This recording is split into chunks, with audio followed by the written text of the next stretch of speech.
La séparation des pouvoirs. On entend ce concept un peu partout. C'est un des piliers de nos démocraties. Mais au fond, ça vient d'où? Et surtout, comment ça émerge vraiment aujourd'hui? On va plonger ensemble au cœur de cette idée qui, depuis près de 3 siècles, modèle notre vision de la politique. Tout part de cette phrase, de cette idée à la fois simple et géniale de Montesquieu. Pourquoi? Parce que l'histoire, que ce soit à travers les révolutions britanniques, américaines ou françaises, nous a montré une chose: quand on concentre tout le pouvoir dans les mêmes mains, ça finit toujours mal. C'est pour éviter ça qu'on a bâti toute une théorie. Et attention, ce n'est pas juste une belle idée de philosophe, hein. C'est tellement fondamental que c'est devenu une condition sine qua non pour même pouvoir parler de constitution. La Déclaration des droits de l'homme de 1789 le dit noir sur blanc. Pas de séparation des pouvoirs, pas de constitution. C'est la règle du jeu pour protéger nos libertés. Alors voilà notre programme. On va commencer par les origines de cette peur du pouvoir, puis on verra le schéma imaginé par les penseurs. Ensuite, comment la réalité politique a tout chamboulé, les 2 grands systèmes qui existent, et on terminera avec l'incroyable montée en puissance du juge. Donc à la base de tout, il y a une peur bien réelle, nourrie par l'histoire, la peur de la tyrannie. Imaginez un instant que la même personne puisse faire les lois, les appliquer et en même temps juger ceux qui ne les respectent pas. C'est la porte ouverte à l'arbitraire total. Face à ce danger, des esprits brillants ont cherché une solution, une sorte de mécanique institutionnelle pour cadenasser le pouvoir. Et dans cette histoire, 2 noms sortent vraiment du lot: John Locke et bien sûr, le plus célèbre, Montesquieu. Le premier à vraiment poser les bases, c'est l'anglais John Locke en 1690. Il a identifié un pouvoir législatif, un exécutif et un troisième qu'il appelait confédératif, pour gérer les affaires étrangères. Mais il manquait une pièce maîtresse au puzzle, le pouvoir de juger. Et c'est là qu'arrive Montesquieu, 60 ans plus tard, qui va perfectionner le modèle et nous donner le trio qu'on connaît tous: législatif, exécutif et judiciaire. C'est son plan qui est devenu la référence absolue. Et en fait, sa logique est d'une clarté limpide. Étape 1. On identifie les grandes missions de l'État. Faire la loi, l'exécuter, juger. Simple. Étape 2. On donne chaque mission à une institution différente.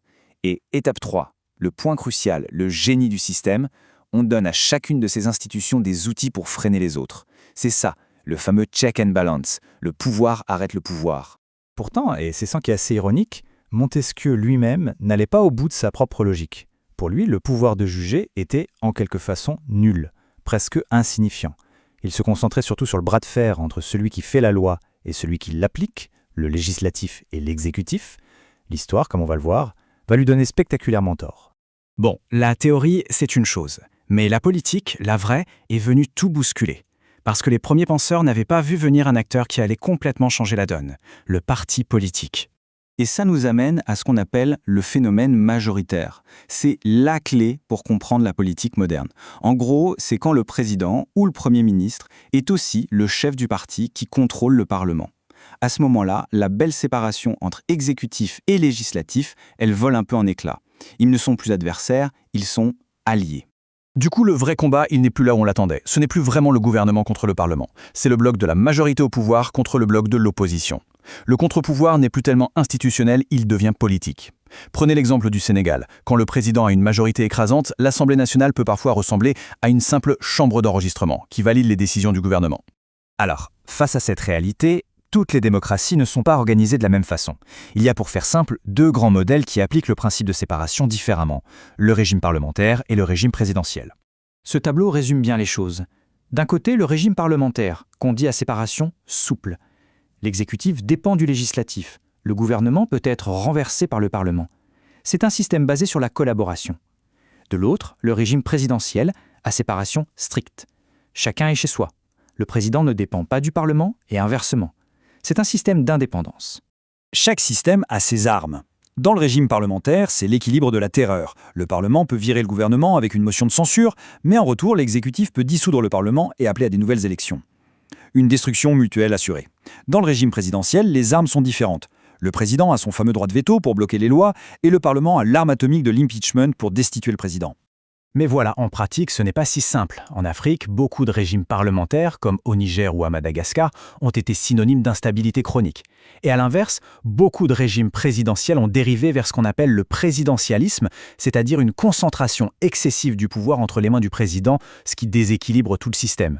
Et c'est là qu'on arrive à l'évolution la plus fascinante. Vous vous souvenez de Montesquieu, qui disait que le pouvoir judiciaire était nul?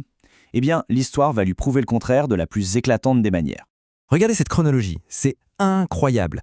En 1787, la Constitution américaine pose les bases d'un vrai troisième pouvoir à égalité avec les autres.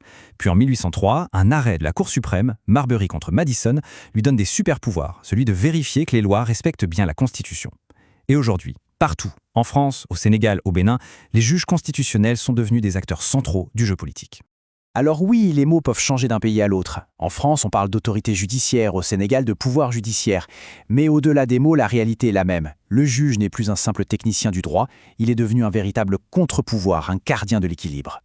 Le juge est devenu l'arbitre du match entre les autres pouvoirs.